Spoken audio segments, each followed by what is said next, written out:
All right, well, good morning and welcome to First Friday. We're excited to have such a packed house this morning. The weather's beautiful.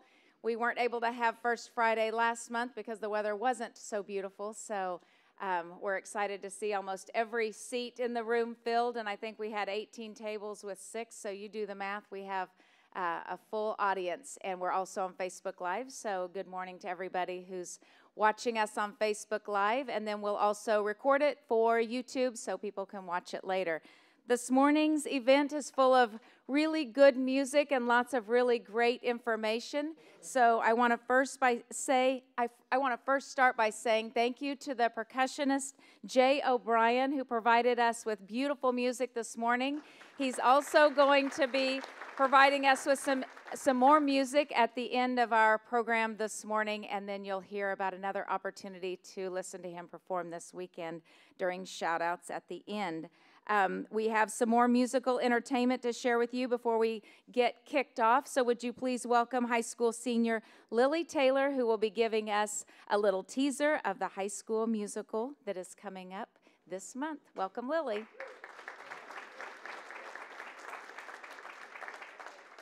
Well, good morning. Like she said, my name is Lily Taylor, and I'm a senior at Independence High School. And today I am speaking to you on behalf of the IHS Theater Department. There I serve as the president of the Drama Club, and right now I am portraying the role of Billy Bendix in our upcoming musical called Nice Work If You Can Get It, which I am here to promote today. So this is a musical that many people are not familiar with, but it does include some lovable toe-tapping tunes that you're sure to recognize. With music by George and Ira Gershwin, you'll hear songs like "Swonderful," "Someone to Watch Over Me," and of course the title song, "Nice Work If You Can Get It." So here's just a little brief synopsis. Set in the 1920s, Nice Work If You Can Get It is the story of a charming and wealthy playboy, Jimmy Winter, who meets rough female bootlegger Billy Bendix the weekend of his wedding.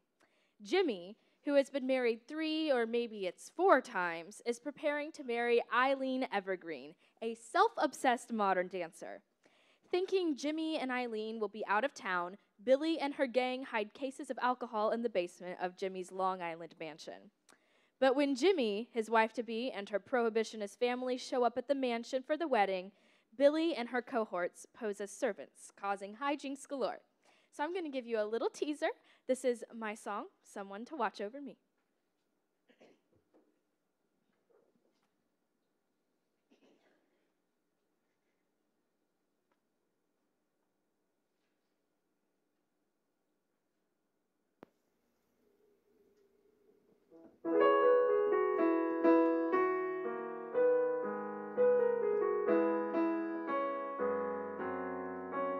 There's a saying old says that love is blind. Still we're often told, seek and ye shall find. So I'm gonna seek a certain lad I've had in mind. Looking everywhere, I haven't found him yet. He's the big affair I will not forget. Only man I'll never think of with regret. I'd like to add his initial to my monogram. Tell me, where is the shepherd for this lost lamb?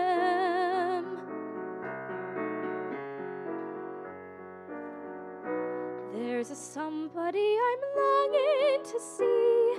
I hope that he turns out to be someone who'll watch over me.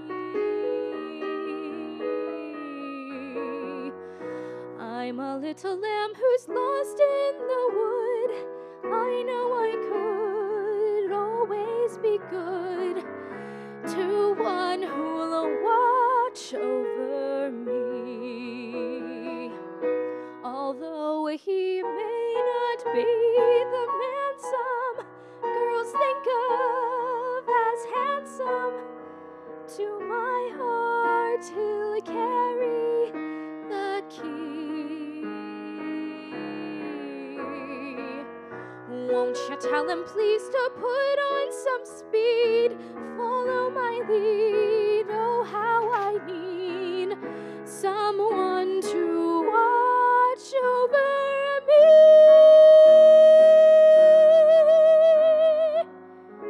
Someone to watch over me.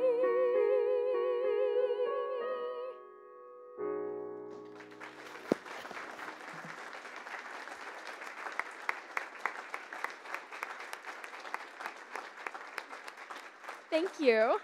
So this show will be performed Friday, March 25th and Saturday, March 26th at 7:30 in the IHS Performing Arts Center, as well as Sunday, March 27th at 2:30. The performances are, like I said, at the IHS Performing Arts Center. Tickets are available at the door or from any cast member in advance. And the general admission tickets are $8 a piece. I have some little mini flyers over there if you'd like the information, as well as some larger posters in case if you'd be willing to hang those up in your business window just to help us promote the show.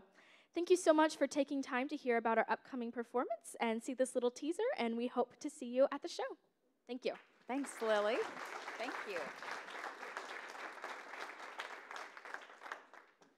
Good job. Okay, so we want to, before we hear from our speakers this morning, we want to hear from our business sponsor. So would you please welcome to the podium the RSVP coordinator for RSVP for County Mental Health, Kathy Shepard.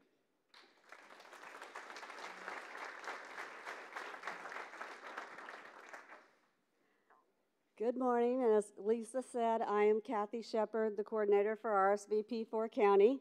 RSVP is a program that pairs Americans age 55 and older with organizations that are making changes in their community. Our RSVP program is a part of AmeriCorps Seniors, and it's sponsored locally by 4 County Mental Health. Our volunteers serve in the counties of Chautauqua, Elk, Montgomery, and Wilson counties. And I'm excited to be joined this morning by a few of my volunteers. I have some here at the front table, and then some are spread out in different areas. RSVP 4 County volunteers get to choose how and where and when they want to serve, with commitments ranging from a few hours to a year or 40 hours per week. Opportunities are available with many local nonprofit organizations that we collaborate with, providing opportunities in independence to be a solution to local challenges. Our independence partners that we work with are Community Access Center, Community Mission for Improved Housing, Doolin-Dix Post 1186 and their auxiliary, First Christian Church Open Arms Dining, First United Methodist Church, FISH, 4 County Mental Health, Harry Hines Hospice, Independence Historical Museum and Art Center, the Independence Lions Club, the Meals on Wheels, and Southeast Kansas Blue Star Mothers. Last year alone, we had 211 volunteers that served 22,780 hours through either RSVP directly or with our partner organizations.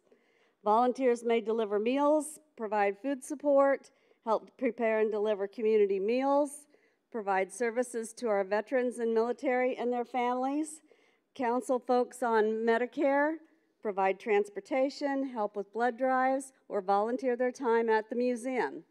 Probably one of the most important things that they do is provide the medical transportation to people who have no other way to get to their medical appointments.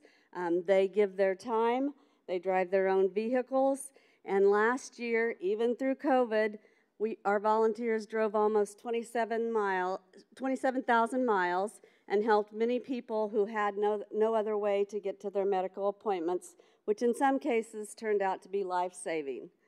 RSVP 4 County has organized 9/11 projects, and the honor roll upstairs that honors independent service members from independents who served in Iraq and Afghanistan, or our Sirens and Snacks program that we provided healthy snacks to our law enforcement agencies so they could give them to kids in need when they encountered them throughout the day.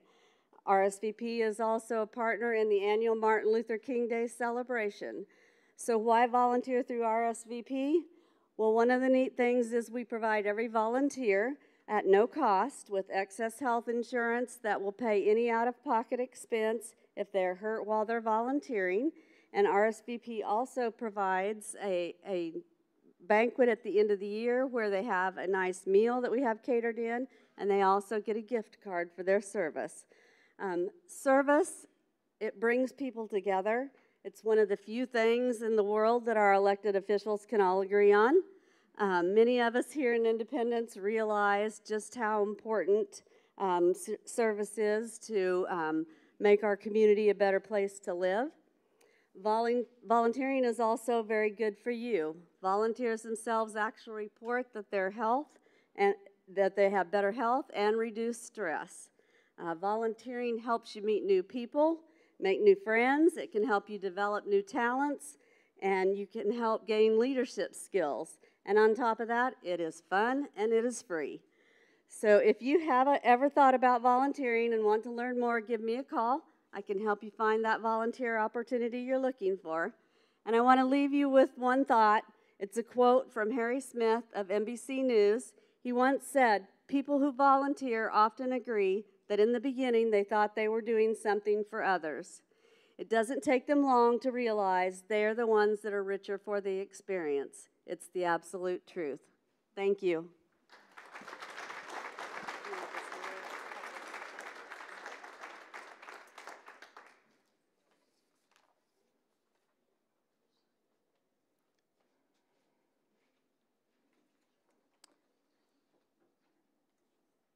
Well, we appreciate your sponsorship, and we also have some items on the table. So you've got some cool cups and some really nice pens on the table. That's one of the bonuses when you come to First Friday is you get the swag on the tables. If you're just checking in on Facebook Live, sorry about your luck. So you're missing out, and you're missing out on a lot of things today. There's going to be some fun things happen later on too. So.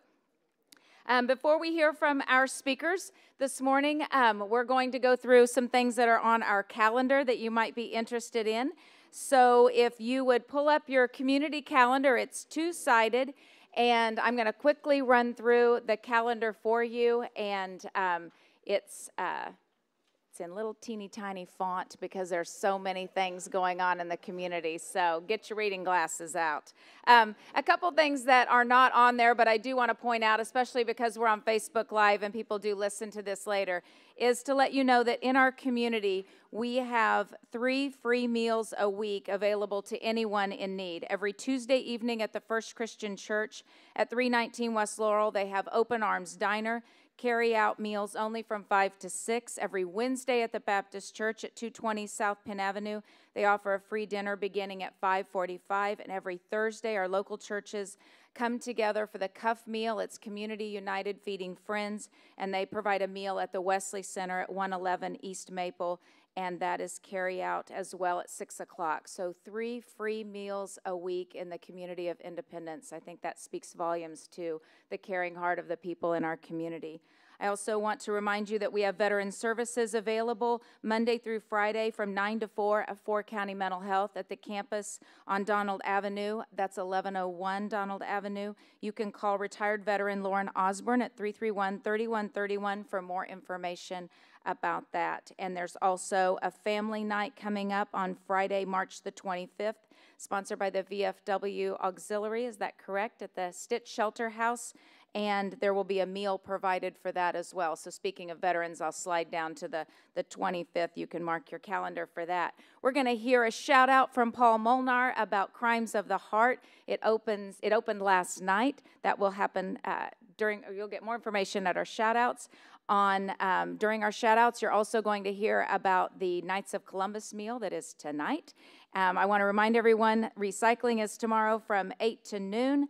I also want to tell everyone that you have an opportunity to support our youth. The FFA will be having their annual chili cook-off and auction on Saturday, March the 5th. That is tomorrow.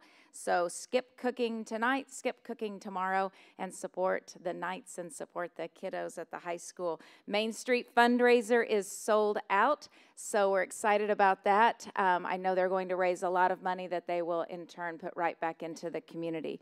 Sunday is the high tea at the museum. If you still want to get a ticket, you can give them a call at 331-3515 if they have tickets available. No, Val's shaking her head. Forget I just said that. All right. So Sunday evening there will be a concert, and you're going to hear a shout out about that as well. And then later on there's a concert at Turbo's on the 30th. So during the shout out, you'll want to listen up and mark your calendar for a couple of different dates. The St. Patty's Day pub crawl will be happening March the 12th. And you can get your pub passes at the chamber office or at the Main Street office. They're $5. Little House on the Prairie is going to be open during spring break only, the 14th through the 18th from 10 to 5, and then they will open up for the season on Friday, April the 1st. You got a chance to hear Lily present a little teaser for the play, so make sure that you mark the dates for the high school musical Friday and Saturday the 25th, 26th at 7:30, and then the matinee performance on Sunday the 27th. After prom bingo, you're going to hear a shout out about that, so you'll want to mark your calendar for that on the 26th. And then also the Fab Lab is doing a SEED program, and SEED is Small Business and Entrepreneur Empowerment and Development. It's a 10-week program that will be on Wednesday evenings from 6 to 8 from March the 30th through June the 1st, and it's just helping those that are wanting to start a business or already have a business and they want to develop their managerial skills. So be sure and check that out. You can go to seed-initiative.com for more information or call the Fab Lab. Save the dates. So flip your calendar over to April. I'm going to hit the high points.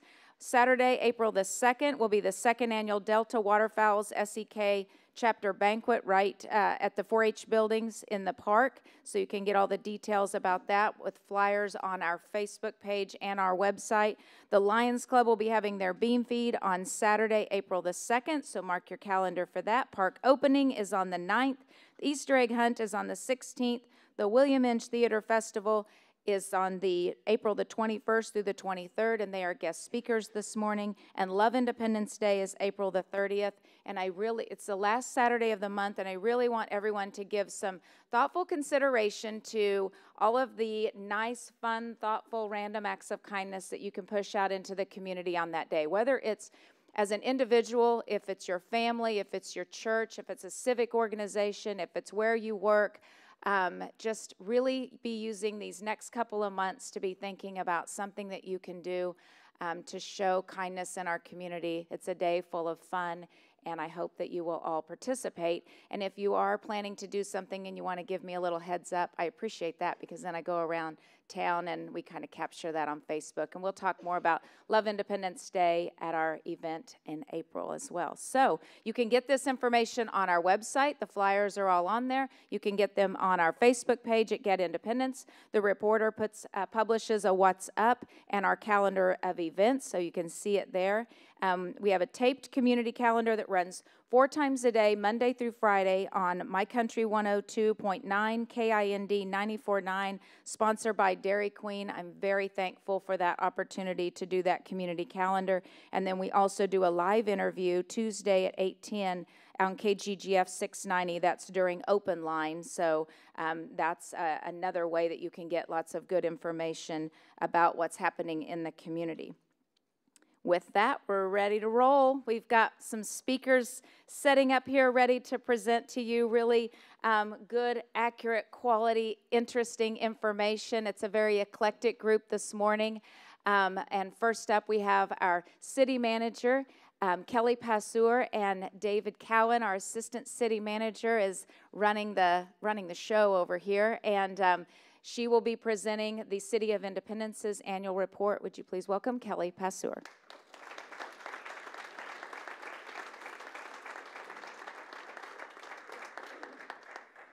Thank you, Lisa. I just want to give a shout out to Lisa and her crew. She puts all this together. They do an amazing job. They work very hard. And can we give them a round of applause, please? I want to give a shout out to David Cowan. He's my assistant city manager. I couldn't do what I do without him. He's amazing. He's a real blessing to the community. He's in the office a lot of times at 4 a.m. in the morning. I don't know why quite that early, because I'm more of a stay till 10 o'clock at night. But anyway, I really appreciate what he does, and I'd like to give a round of applause for him too. Thank you. So before I get into the report, does anybody remember that episode of Everybody Loves Raymond where Marie creates a sculpture and what she perceives as abstract art, everyone else perceives it as something else? I would have included a photo of it on my PowerPoint in case you forgot what it looked like, but it is a morning program, so I didn't. I thought about that episode as I was getting dressed this morning.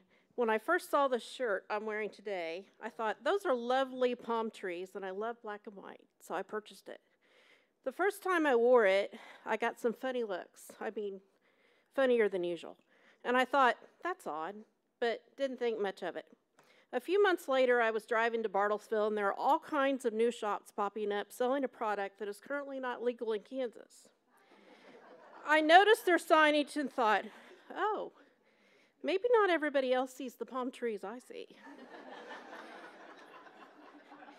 Isn't it interesting how different people can see the same thing, but perceive something completely different? For instance, we currently have some construction projects going on right now that have caused the roads to be blocked and detours to be put in place. Some people may perceive this as an obstacle that delays their commute, while others may perceive this as progress and an investment in infrastructure that will last for years to come.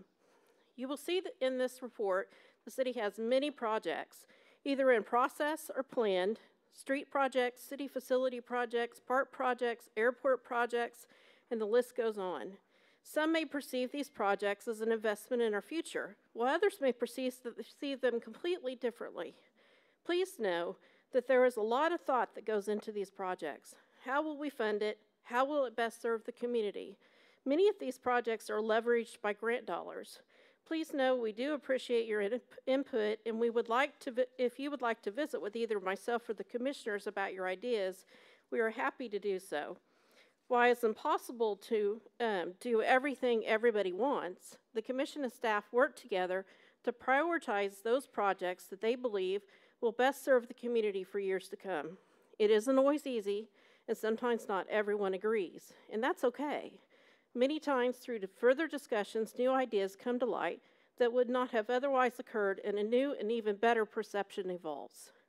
With that, I thought it might be helpful to start out with a quick review about how our city government functions. There are various forms of government around the state. Independence is a commission-manager form of government. The city commission hires a city manager who handles all the personnel matters and serves as the day-to-day administrator. There are 3 nonpartisan city commissioners who serve at large. Every 2 years, two positions are up for election. Whoever gets the most votes serves a 4-year term. Whoever gets the second most votes serves a 2-year term. Each year, a mayor is elected to preside over meetings, attend ceremonial events, and sign documents that have been authorized by the city commission. No commission has authority over the other commissioners. The city commission adopts ordinances, which often consist of laws, resolutions, which often consist of policies, and adopts the annual budget. In 2021, the city commission conducted 45 commission meetings, adopted 31 ordinances, including 2 charter ordinances, and 37 resolutions. They also approved 12 proclamations. They also adopted the 2022 budget, and they received 0 pay. Some people think they get paid, but they got 0 pay. So they do all of this as a volunteer, and we certainly appreciate it. The accomplishments of the city would not be possible without the support of the commission. The commission and the staff set goals for 2021 at the annual strategic planning session. The intention statements for 2021 were: infrastructure, evaluate and develop city facilities and resources to enhance efficiencies. 1916 City Hall Phase 2 continued throughout 2021 with approval of fire and EMS bids in December 2021. City Hall is currently out for bid. Both projects are scheduled for construction in 2022. Public Works Utilities facility planning continued with hiring an architect to prepare a definitive scope and preliminary cost estimates. Technology. Save people time and improve customer service. The city hired an IT coordinator, Jordan Bagley, that started in the second quarter of 2021. That's Jordan in the photo, who came back home to Independence after serving in the military and working out of state. And we are very happy to have him on our team. The city continues to update forms and software to better serve the community remote access. Communication. Every person who contacts the city via any pathway gets what they need and have a good positive experience in the process. The phone system was updated, finally, in December 2021. The city performed a community survey, and the results were presented on May 27, 2021. And you may remember the number one thing was streets, and the second thing was more code enforcement. Employee empowerment success planning. Develop an environment where employees succeed by guiding the city. Conducted an employee engagement survey, updated the pay plan and express wages, updated the supplementary retirement program. Potential promotions and merit increases were included in the budget process, held an employee appreciation luncheon, and the following employees were recognized for years of service milestones in 2021. 5 years, Norman Williams, Rick Barnes, Daniel Bowers, Jessica James, Jerry Harrison. 10 years, Kevin Henry, Melissa 80. 15 years, Jason Reddy, Marcus Hamilton. 20 years, Curtis Wilson. 25 years, Jim Bennett. Each year, the city prepares an annual report. If you would like to check it out, there's a link to the annual reports on the city's website on the administration page. The city's website is www.independenceks.gov. For this presentation, I asked department heads and supervisors what accomplishments they were most proud of and added in some stats that I hope you will find interesting. At the municipal airport, nearly 189,000 gallons of fuel were sold. The apron reconstruction work was completed. The airport runways were remarked. 441 animals were sheltered at AWOL. The building department issued over 64 building permits representing over $26 million in commercial and residential projects. The electrical board worked on upgrading the electrical code to be completed in 2022. Code enforcement checked and rechecked nearly 1,600 yards for tall grass violations, and over 600 environmental violations were cited. Emergency management CRS program efforts allowed our residents to receive a 15% discount on their flood insurance premiums in 2022 and 2023. The city's pandemic committee, led by emergency manager David Cowan, continued their efforts to assist our local businesses and provided updated information to our community. The finance department optimized several functions, including bill payment, processing for service orders, licensing, accounts payable, and paperless payroll.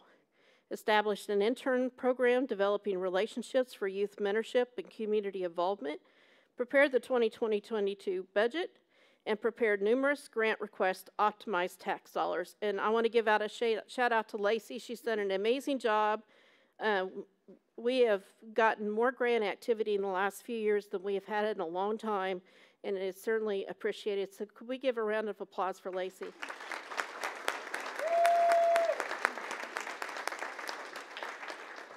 Municipal Court processed 549 cases. Memorial Hall staff facilitated 988 rentals. A video system was installed for broadcasting events in the Civic Center and Veterans Room. Projectors were installed in the auditorium. Several meeting rooms and hallways were painted. And the Memorial Hall staff was most proud of their new pressure washer because they got to use it to clean the exterior, stairs, and sidewalks, which they are very proud of. Park, Zoo, and Cemetery, Scott Patton was hired as the new Park and Zoo director. The lights in Logan Fountain were replaced. Over 30,000 amusement tickets were sold. Construction of new ADA-compliant sidewalks was started in Kittyland to be completed in 2022. The design for a single-family restroom in Kittyland was approved to be constructed in 2022. 8 of the 13 bison were rehomed, reducing the herd to 5. The zoo master plan contract was approved and is in process. Underground electrical access to the cemetery office was installed. Mount Hope Cemetery had a total of 200 burials and cremations. Fire and EMS responded to a record-breaking number of calls totaling nearly 3,000 just for medical calls. And we're still able to stay well under the national average on response times. There were several occasions where they were called out on 3 to 4 calls within minutes of each other. They also fought 27 structure fires. Although this was one of their busiest years, the department was still willing to be involved in several community projects throughout the year. The police department honored fallen IPD officer Charles C.A. McKinney, who was placed on the Kansas Law Enforcement Memorial and National Law Enforcement Officers Memorial. Radio repeaters for IPD and fire and EMS were made more resilient for loss of power through a new backup power supply system. Dispatch handled nearly 20,000 calls for service. Of those, over 12,000 were handled by the police department. Overall, with inbound, outbound, and 911 calls, dispatchers handled nearly 60,000 phone calls.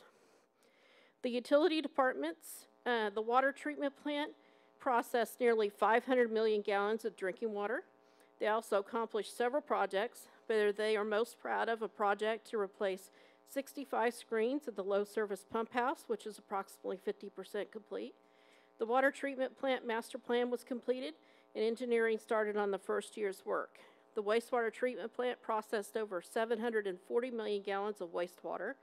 The utility employees kept the water system functional during the last year's big freeze. Nearly 300 water main leaks were repaired, set a path for improvement at the Southeast Lift Station to increase reliability, and the water line automated meter project design was completed and will bid in 2022. Sanitation rolled out polycarts and picked up over 6,000 tons of trash. The street department crack sealed the downtown area and repainted and picked up nearly 1,000 piles of brush. Recycling averaged 2 tons of collections per month. The website had nearly 67,000 visits.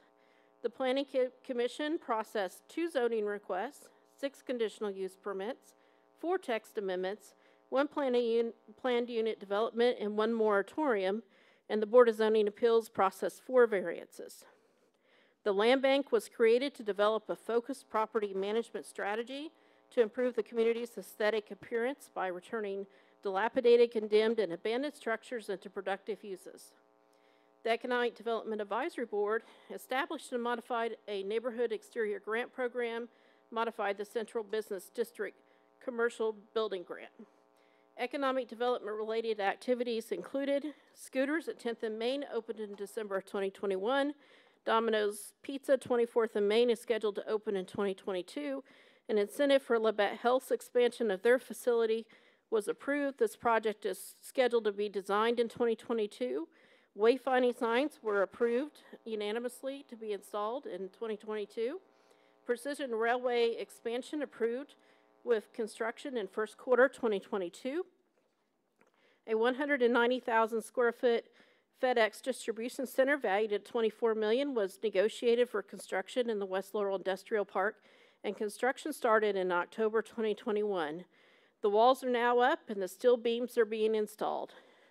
Other 2021 street infrastructure projects include the Maple Street reconstruction from approximately 20th to West City limits was completed and construction has started. The Enterprise Drive expansion to serve the FedEx facility design was completed and construction has started.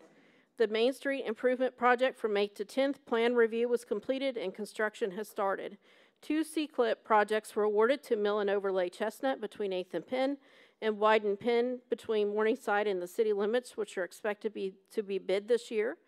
All of these street projects are being significantly funded by KDOT grant funds. The Central Park design was approved. This project has also been awarded grant funds for a fitness court, and we have other grants pending, in addition to over $500,000 in private donations. I want to thank all the employees for their public service. 2021 was a challenging year with multiple staffing shortages throughout various departments. None of these accomplishments would have been possible without our amazing employees. I also want to thank the Commission and community for your support.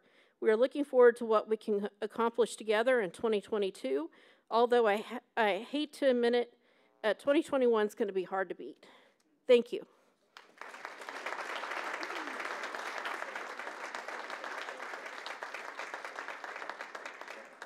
don't know about you all, but that was an amazing report. And now we know why David gets up and is at work at 4:30, and Kelly's still at work at 10:30, and Jerry and Sean are on the clock 24/7. So I'm very proud to live in Independence. I'm proud of our city and all that you accomplished, Kelly. You're a great leader, and we appreciate everything that you do and your support of the Chamber of Commerce and the community as a whole, and the time that you take to be able to get out good, accurate information is very much appreciated. So please know that. We appreciate that, as well as we appreciate all of our city employees who work so hard. You know, they were out when it was freezing cold, picking up all of our trash and all of that. I just remember seeing them out and about, and you were talking about the construction and people's perception of that. And I was thinking about my good friend Kathy Newkirk this morning, and when she was living in Independence, she would drive to Mercy Hospital, and she would always say that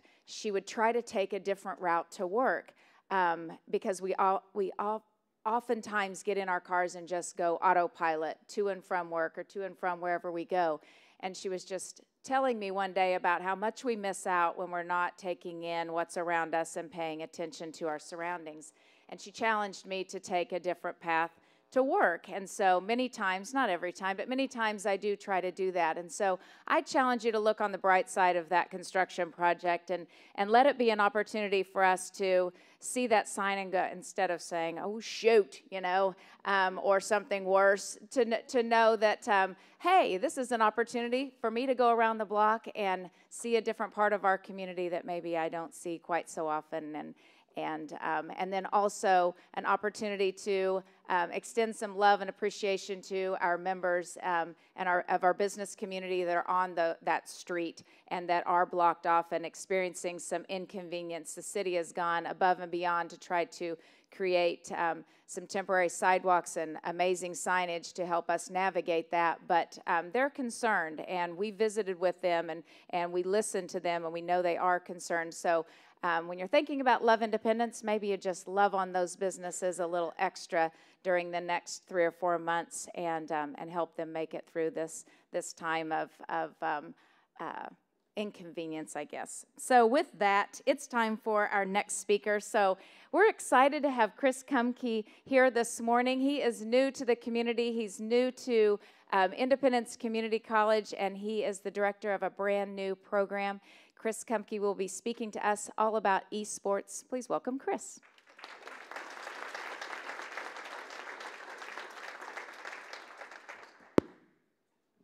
Good morning, everyone. Oops, sorry, my voice. Real quick, I'm going to give you a little introduction about myself. My name is Chris Kumke. I am from D.C., the capital of the United States. I'm a little bit far away. I went to Shenandoah University. I built my own program there for esports. Our program started as 5 people, and it turned into 165 people with a major, a MBA program, and other stuff out there. So it's something cool that's coming to Independence, and it's something new. A little bit about myself is I graduated in 2020 with an esports management major, which is basically a sports management major with esports emphasis. And I am out here building a program. The question I get asked a lot is, have I found Dorothy yet? It's a little bit different. I didn't know my neighbor in DC, but I know my neighbor here, and it's awesome to have a welcome community. So I'm going to go into what is esports, because it's different for a lot of people.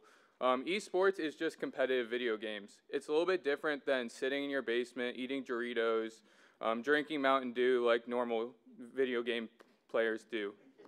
So basically, esports is the competitive side of video games. It's a $1 billion industry, billion with a B, which is kind of crazy, and that's why education is jumping into it. There is so much money in sponsorships. You see Coca-Cola, you see Acura, you see all these big companies buying into esports due to how many people view it a day. There's some crazy facts that there's streamers on Twitch that play video games and make over $1 million a month, which is something you never hear of. So here's some fun statistics I can tell you about esports. So the Super Bowl had less viewers than the League of Legends World's Finals that was in Korea a couple of years ago, and that's just something you don't hear of much. The next big thing that happened, thank you COVID, not for good reasons, but for bad reasons, but video games got more sales than sports and music combined. The money in video games is just ridiculous. Yes, there's a lot of bad stuff about video games, but there's also good stuff. There's the fine motor functions. There's the communications for the kids. Kids are learning how to communicate at a younger age than ever before due to video games. Yes, there's the bad part if you don't do it in increments, but there's also the good parts of how you learn to do fine motor functions, how you learn to communicate better with your teammates, how to work out and do stuff. Esports is turning into, the professional league has athletic trainers, personal trainers, nutritionists, stuff like this. They're making over $500,000 a year, which is something crazy. It's like you see them as NFL players, stuff like that. The benefit of esports is, like I talked about, is you're working on the fine motor functions, you're working on communication, and they also do better in school. There's a statistic done that high schoolers that play video games actually do better in school in the past couple of years because it's all been online. And video game people play online all the time. So multitasking is big for them, and that's something they were allowed to do. Now I'm going to go into what we have at ICC. At ICC, we have a competitive arena with about 20 gaming PCs. They are high spec, so you basically can play any game you want. We have a VR station, which is basically virtual reality. It's kind of the future of stuff. In VR, you can do, actually the medical school is actually doing surgeries in VR. They're doing anatomy studies. They're doing coding. They're doing other stuff. So VR is very educational, and that's the educational side we have at ICC. We have a driving and flying simulator. NASCAR just decided to buy into esports recently, so that's kind of cool. Esports is up and growing. It's about in 80% of colleges right now, so ICC jumping in is something big for the community. We brought in a lot of members that aren't from around the community that now know about Independence Community College. We kind of put ourselves on the map, which is awesome. The teams we have are Valorant, Call of Duty, Rocket League, which we may see in the Olympics soon. The Olympics decided they want to bring in esports due to it can bring a younger audience to watch the Olympics. R6 and Overwatch. We are open to 12 to 12, so anyone is welcome to come and hang out and play games and ask questions all the time you want. So noon to midnight, we are open every single day. So we brought in about 3 international students this year, and we brought in probably about 28 people are in the program right now. So we have some local students, and we also have some international students. That's something fun. And the big trophy I have here standing for me is, it was a league called NACE, which is kind of the NCAA of esports. We competed in a league against D1s, D2s, D3s, community colleges, NIA. You know, we played everyone, which is crazy. You don't hear that in normal traditional sports. You don't get to play against, you know, Alabama football, but in esports, anyone can play anyone, and that's the awesome part. We won $4,000 worth of scholarships this year, which is awesome for my students. We won the national championship. We beat St. Clair all the way in Canada to take the national championship in December.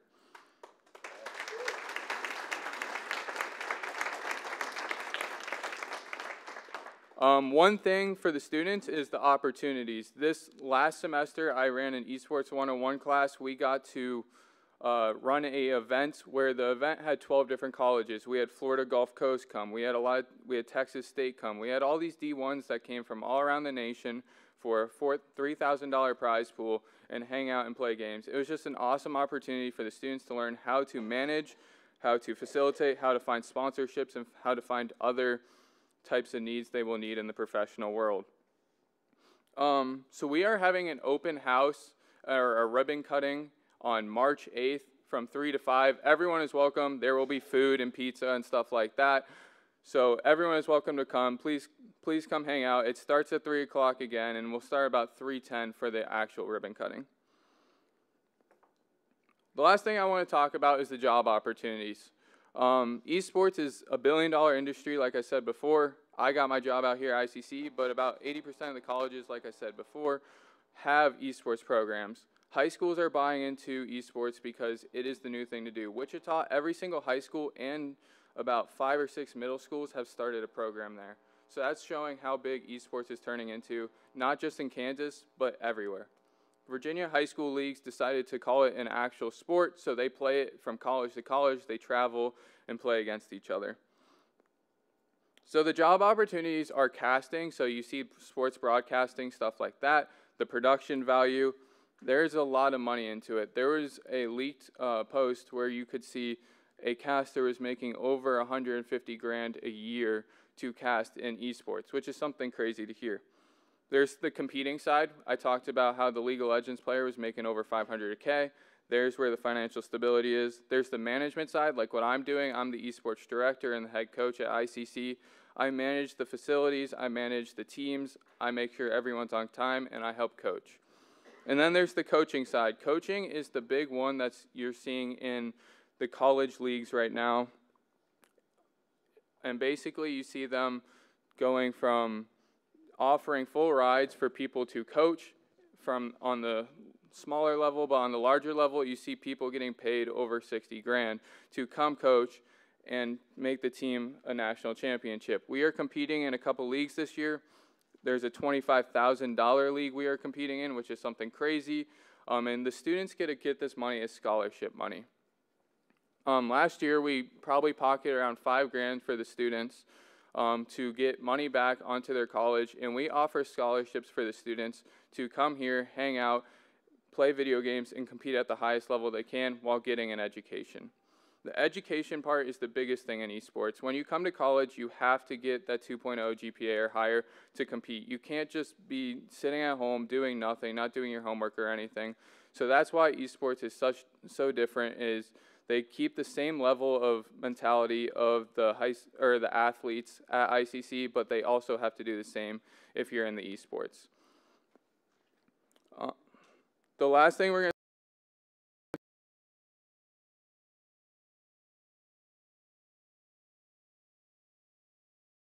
compete against another college. It's like if you're a football team, you travel to Oklahoma State, we will do something like that. So every team can have the chance and opportunity to compete on an in-person LAN event is what they're called against another college. That is everything I have. I just want to thank Vince Boway for kind of starting this at ICC. It's an awesome opportunity, so if we can all give him a round of applause.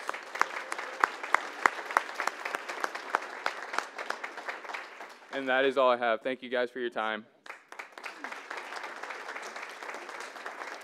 Well, congratulations on the win, and thank you, Dr. Bowie. We appreciate you bringing that program to Independence Community College. Just one more reason why I'm a proud pirate. So, next up we have Mo Rivera, and he is, I know him as being the pastor at the Hub Church in Cherryvale. He's very active in the community, but he is here today, and I think he's got some of his students in the room. I saw some younger folks come in. And he is going to be speaking with us about the JAG-K program. It's Jobs for America's Graduates of Kansas. So please welcome Mo Rivera.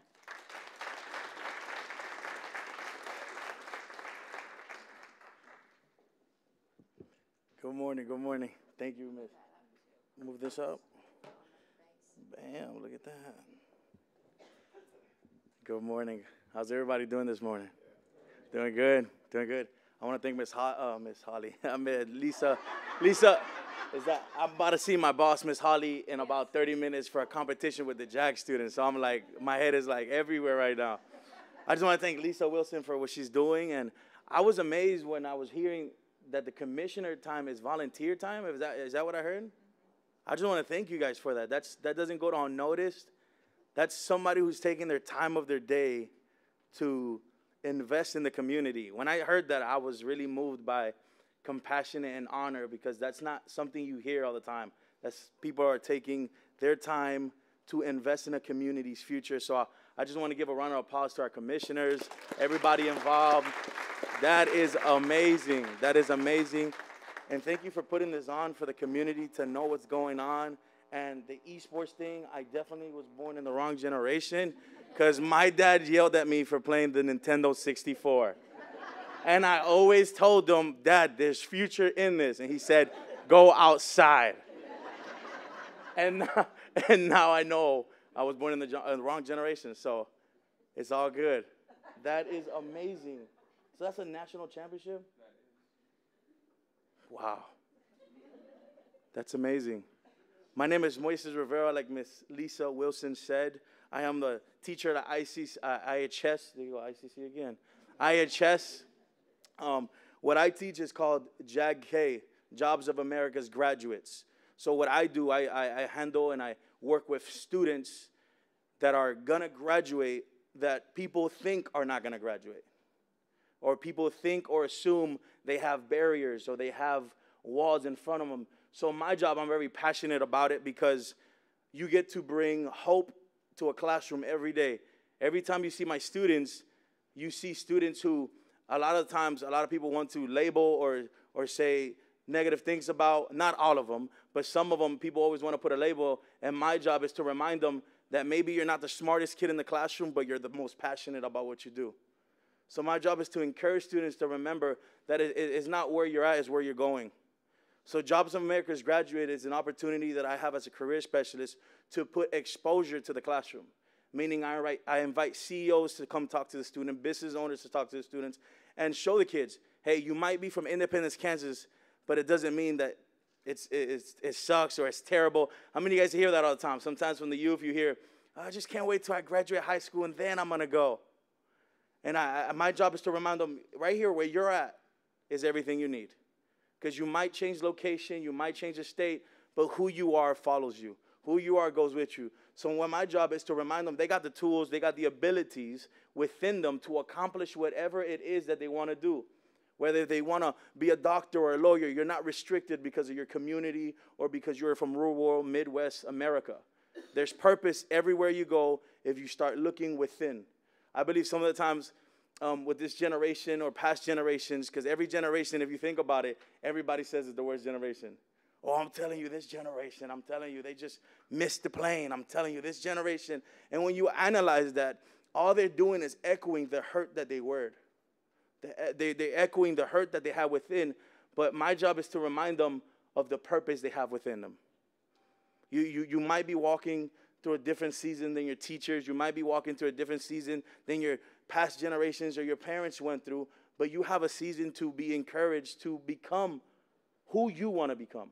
Who do you want to accomplish? Now, don't look at your environment and say, my environment determines my outcome. No, you look at your environment and say, I'm going to determine the outcome. So as a career specialist, I have the privilege and opportunity every single day to come into class and educate them about passion, educate them about purpose, educate them about career choices, and remind them that people might say things about you. Your grades might say something else about you, but what you say about yourselves matters in the long run. So JAG-K, it's a lot of kids think it's an easy A. A lot of kids want to take it because, oh, yeah, Mr. Rivera, this, Mr. But in reality, it's the kids that make the classroom. It's the kids that remind you why you do what you do. The kids are the ones that are the future. I was thinking about this the other day when I was like, what am I going to say at the chamber? And I was thinking about if we do not sow, you know, we're in the Midwest. There's a lot of land here. I'm from Miami, Florida. We didn't see a lot of land. So when I come here, I see a lot of land. And when I think about land, I think about when you're harvesting and you're putting a seed in the soil. That's the same thing it is with our youth. It's the same thing with the future. If we do not sow into the future by applying ourselves and encouraging our youth, we're going to reap what we didn't sow.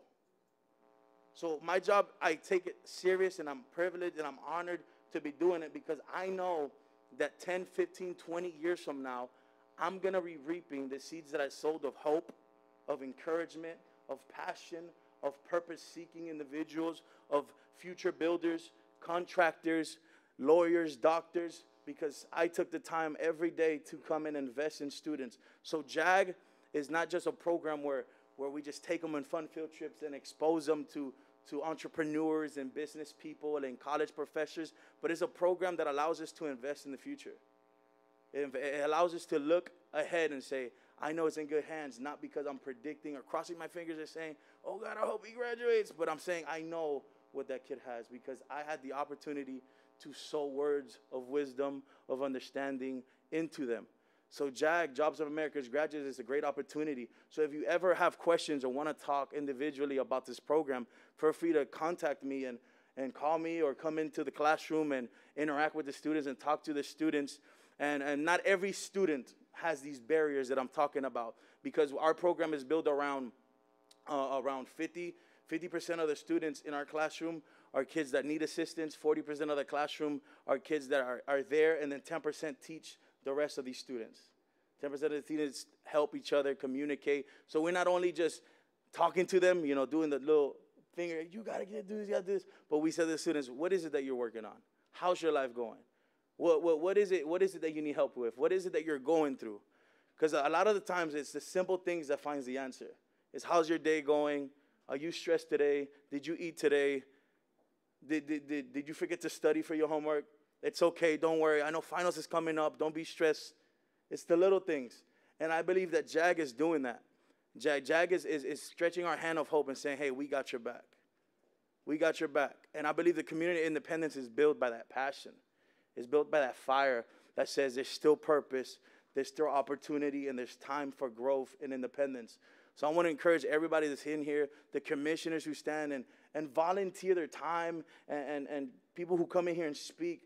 I want you to soak all that in and take all that passion and remember why we do it.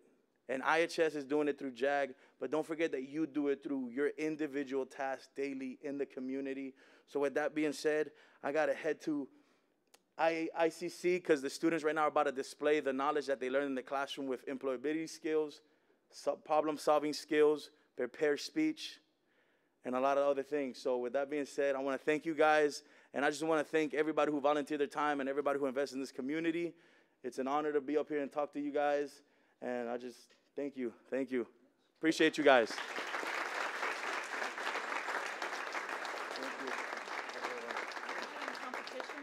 Yeah. Okay. All right, so we have some students in the room. Aren't you guys are so lucky to have him as an instructor, aren't you? Just soak it all up. Well, good luck at your competition. We're glad that you were able to join us for breakfast, and you all in the back of the room as they leave and make their way out to the campus of Independence Community College for a competition. So, Mo, thank you very much again. We appreciate it.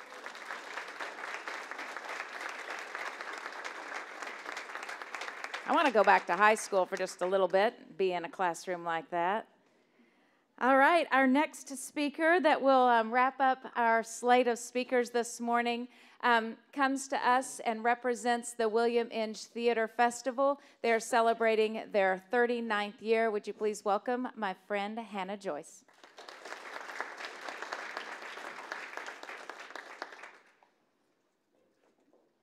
Thank you, Lisa. Thank you, the Chamber of Commerce. Every time I'm in one of these meetings, I'm so inspired by this incredible community. The last time I was here was in March of 2019, which is a little insane. We were getting ready for a festival. We thought we were going to be going full speed ahead, and then, as we all know, a pandemic hit. And after 2 years of being at home behind a Zoom screen, I can't tell you how incredible it is to be in a room full of people, many people who I know and admire and love. And I just want to say that I wouldn't be here, we all wouldn't be here without your resilience. So thank you for keeping this community going over the last really challenging couple of years. This town loves the arts, and its native son, the playwright William Inge. I came to town here in 2003, which is crazily almost 20 years ago, and I experienced Niwala, which blew my mind. Then my daughter started getting involved with the Independence Children's Summer Theater. The Astra Festival started. Independence Community College Theater Department, IHS Theater Department. I was just surrounded by all of this incredible art and a community where I'll just tell you, I've lived other places and small towns don't love theater, but this small town does. And so it is no surprise that this town has been supporting the Inge Festival. We're in our 39th year, but this is 40 years of support.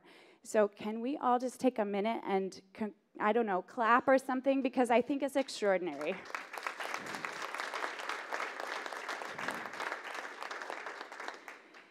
The William Inge Theater Festival, because of the support of Independence Community College and Independence, Kansas, the William Inge Festival Foundation, was made the official state theater festival of Kansas. Some of the biggest names in Broadway and Hollywood have come to town to hang out with us. The late Stephen Sondheim, Bernadette Peters. And this community has been welcoming these folks with our hundreds of volunteers, our dozens of businesses and sponsors, and I truly believe this festival couldn't happen anywhere else besides Independence, Kansas. I'm from Missouri, forgive me, and our motto is, we're the show me state. And early in my tenure, we used to say to everybody, there's this really big economic impact that the William Inge Theater Festival has on this town. But now we are showing that impact. A couple of years ago, we started working with Tabitha out at the Main Street office to, instead of catering all of our events, start giving our guest artists Main Street bucks so they could spend them downtown. And we had smaller increments in past years. In 2019, we had about $10,000 that we gave out to guests. This year, we are going to be putting $20,000 into the hands of our guests who come in from all over the country, and they will be spending it here in town, at restaurants, at shops. And what was really exciting the last time we did this was that, of course, you know, the bars and the restaurants were all saying, we love these Main Street bucks, can you use them again? But the antique store also turned in Main Street bucks, and all of these little shops that you might not expect people to be going into were turning in Main Street bucks. So for those of you who really love that program, we're doing it again this year, and we are doubling our impact. And then, of course, people think that's fun money, so they were already planning on spending their own. So the impact is sort of immeasurable, but it starts at $20,000, and we are very excited to be able to show the community of Independence the economic impact. Additionally, we will be putting people in at least 90 hotel rooms during that week. Instead of catering our events from out-of-town caterers, we're going to be working with local restaurants to cater the couple of events that we have food at. We're going to be bringing more of our events downtown, so they'll be at the library, at the Methodist Church, at Memorial Hall here, at Riverside Park. So while this town is growing and the people are moving away from urban centers and looking for meaningful places, culturally rich places to live and relocate, we are working and contributing with all of you to the rich and beautiful fabric of this community. This year, there is something for everyone. So we've lowered ticket prices this year because we want our tickets to be accessible. But on top of that, we're also going to be offering free childcare for our evening performances. So our performances are going to be, our main performances are going to be happening here at Memorial Hall. So I'll tell you about those in a second. But Friday night, the 22nd, and Saturday night, pardon me, the 23rd, we will be upstairs in Memorial Hall, and there will be free childcare provided downstairs. So you can take a date night and bring your kids and not have to pay additionally for a sitter if you want to come out and see an incredible performance or two. One of the things that I want to tell you about is our playwright honoree, Lynn Nottage. Lynn Nottage is extraordinary for many, many reasons. She's the first person ever to receive 2 Pulitzer Prizes for drama. But what I think is really special about Lynn and why we want to bring her here to this community is that she writes plays about real people. I don't know if everybody in this room has seen a play, probably because you live in Independence, Kansas. But sometimes I go to see a play and I see people on stage who are not people I know. You know, they're not my people. They're not from my community. They seem kind of far removed from my way of living or my life. But Lynn writes plays about real people, and she spends time in rural communities getting to know the people in those communities, and then writes about them and for them and with them.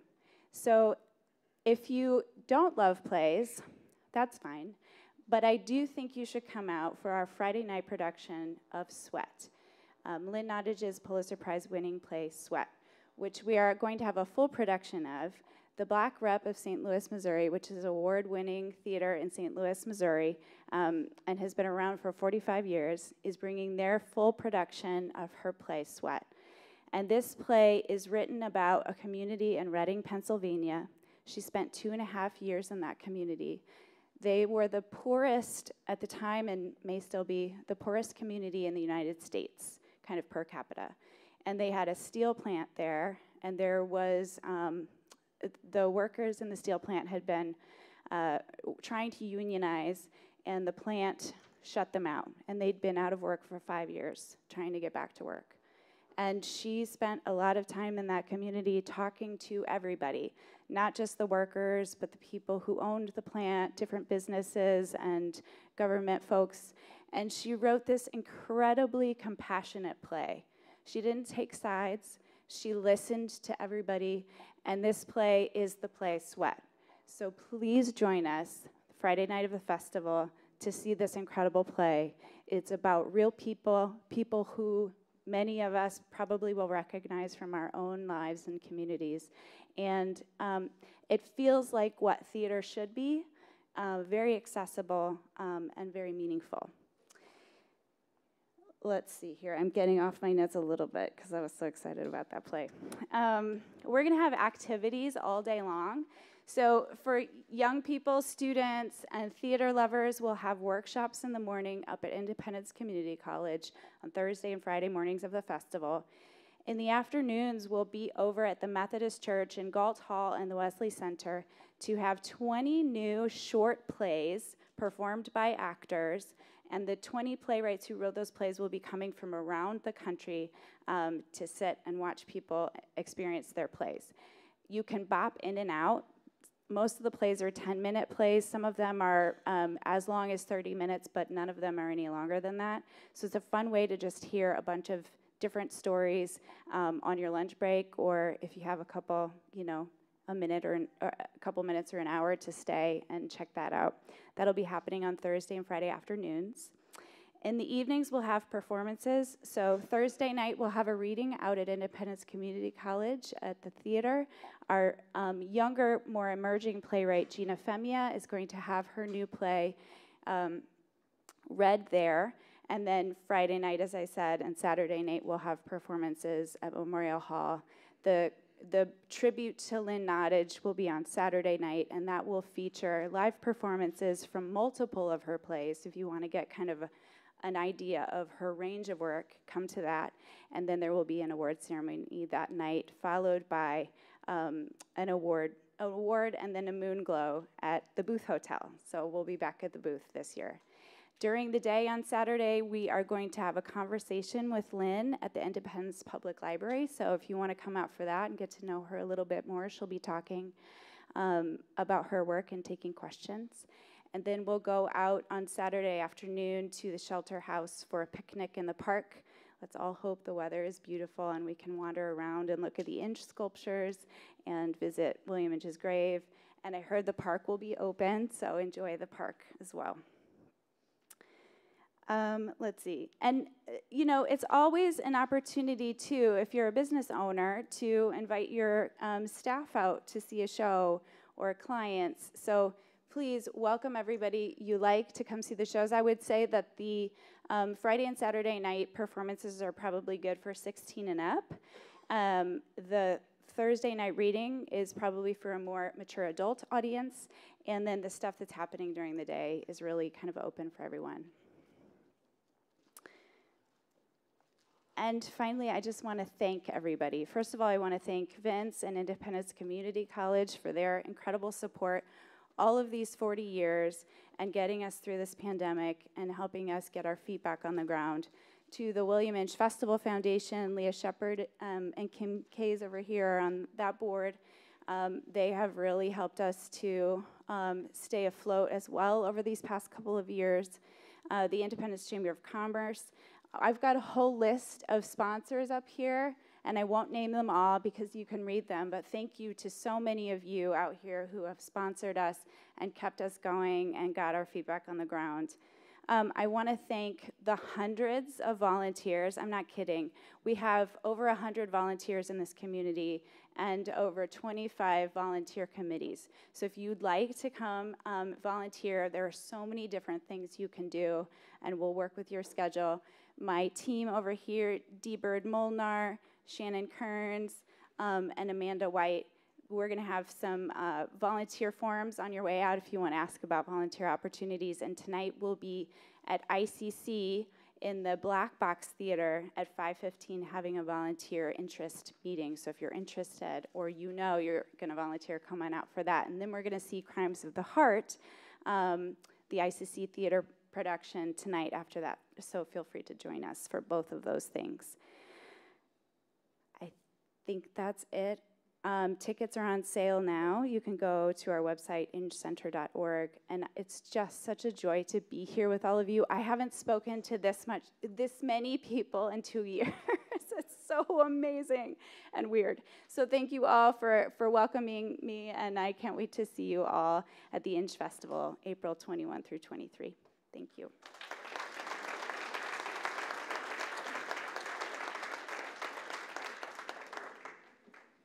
Thank you very much. Good job. We're excited about the festival this year. So seeing all those people come into our town, it is fun. I was at one of the, I was at Flea's Antiques one time, and some of the actors were in there shopping around, and they were loving Independence, every bit of it. So we're going to do some shout outs, and we have a lot. They know who they are. We've already pre-organized the shout-outs there. They know what order they're in, so if you're a shout-outer, get up here. And they've been given strict instructions, so I'm going to verbally remind them that we're at a 30-second shout-out because we have so many this morning, and we also will be enjoying some more beautiful music by Jay O'Brien. So as they make their way up here, I do want to say thank you to all of our speakers this morning. You all did a great job.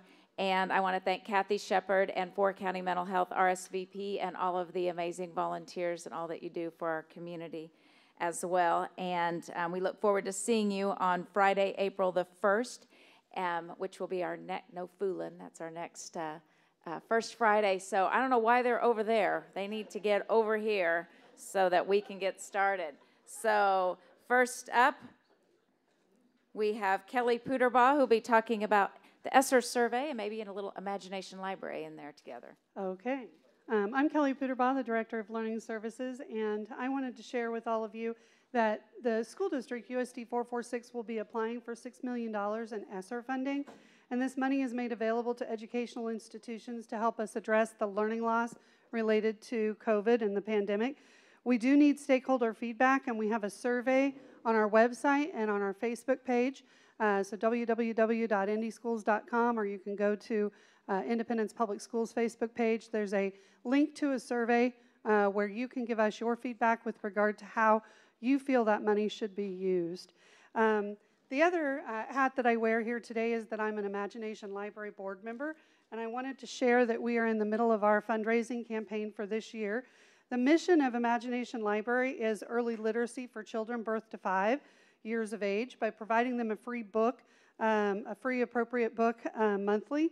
And all of that is done through donations. So $27 from an individual would support a kid for 1 year, or $135 would support a child from birth to 5. The Independence chapter of Imagination Library, Dolly Parton's Imagination Library, has been going strong since 2004 under the leadership of Terry Hogan.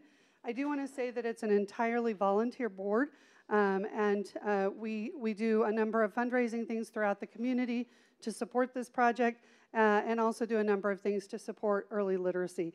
$0 of any donation is spent on administration costs. 100% of what you donate is given to kids in our community to support early literacy. You can get an application on our website, www.indyschools.com. You can get an application to donate from the public library, or even by stopping by our board office. Thank you so much. Thanks, Kelly. Next up is Barry. Are you ready? Or it doesn't matter, just keep on coming.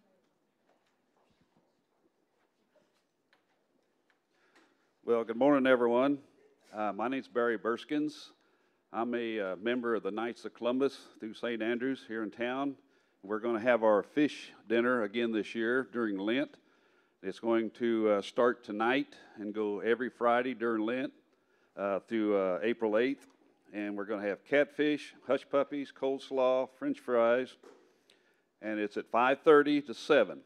And if you don't know where it's at, it's our Perry Center there at St. Andrews at Park Boulevard in Myrtle. And it's going to be drive-through, carry out, or you can dine in. And the cost of the meal is only $10. And we'll have some drinks there, and it'll be by free will donation. And I've been asked, do you have to have tickets? No, just come see us. Thank you. I'll be there. Hello there. Good morning. I'm Eva, and I'm with the Kansas Children's Service League Healthy Families Program. Our mission is to protect and promote the well-being of children. So April, already next month, is Child Abuse Prevention. So one of the cool little things about that month is you may start seeing blue pinwheels pop up all over town. So if you're interested in showing that you're against child abuse, come see me after the meeting and I can get you some information. Thank you. Thanks, Eva. Alan? Good morning. How are we doing? Hey, I'm Alan Parsons, Director of our Veteran Student Success Center at ICC. So each semester, I have a Green Zone Advocacy training. So it's awareness training about our local veterans, our student veterans for faculty and staff. So this May 4th, right where you're sitting, from 11 a.m. to 3 p.m., I'm holding a community Green Zone training. So business owners, anybody can come out. It's free. You don't need tickets. There'll be more information to come, but come out and come to this training. Lunch will be provided and learn about our local veterans. Become more aware. Thanks, Alan. Listen up. This is a fun event. Gotta go. It is super fun. I am Lacey King, and I am inviting you to come out and bring your families and come to the Independence High School After Prom Bingo fundraiser. We raise funds that go to fund the after prom for the kiddos so that they can go to a safe event. The tickets are $10 in advance or $13 at the door. If you wish to donate to the fundraiser, please check out the Independence High School Booster Club and find our link and sign up for that. But plan to bring your families, your kiddos, your grandma, whoever you want to come out and have a great evening for everyone. Thank you. Thanks, Lacey. Brian? Hi, Brian with Lee's Cooling. You wanted me to get up here to talk a little bit about Love Independence Day, which is April 30th, correct? Saturday, April 30th. So we want to do a little something to kick it off. We wanted to give out a free medium blizzard to everybody in the room. So before you get out of here, if we don't get them to you, stop by and see Michael and myself, and we'll make sure and get you guys a certificate. So thank you. Thanks, Brian. Great idea. Woo-hoo. Hi, my name is Paul Molnar. I'm the Director of Theater Performance at ICC, and I want to have you come on up to the William Inch Theater tonight, 7 o'clock, tomorrow, 7 o'clock, and after tomorrow's performance, there is a talkback.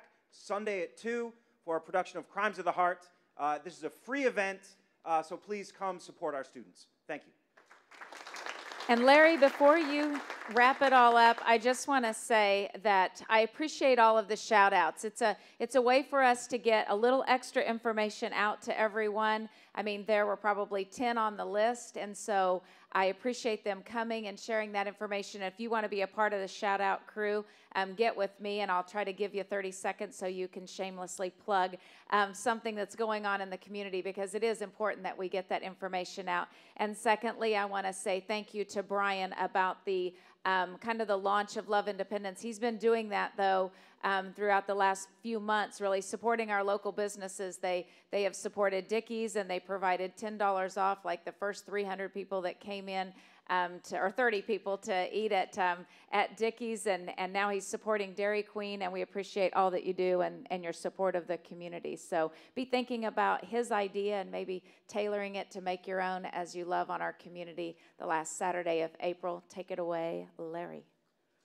Good morning, I'm Dr. Larry Markevich, and if you've never seen the ICC Orchestra, this might be a great weekend to check it out. I'm most proud of all the ensembles we've grown the past 4 years of this group. A couple teasers, we're playing Mahler's Adagietto from his Symphony No. 5, which is his most beautiful piece.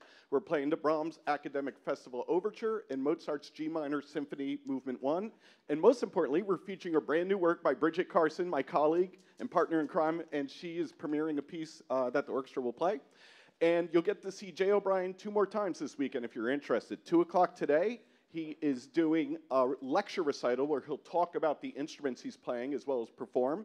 That's at the Inge Theater at 2 o'clock today in the Black Box. And then 6:30, Jay will be part of the program at the Booth Hotel. If you come to the Booth Hotel Sunday, be careful walking, but you can park on 8th Street or on Maple and make your way in. We'll see you there. Thank you. All right, everybody, have a great weekend. Soak up all the sunshine. Put all of those important dates on your calendar, and thank you for coming to First Friday.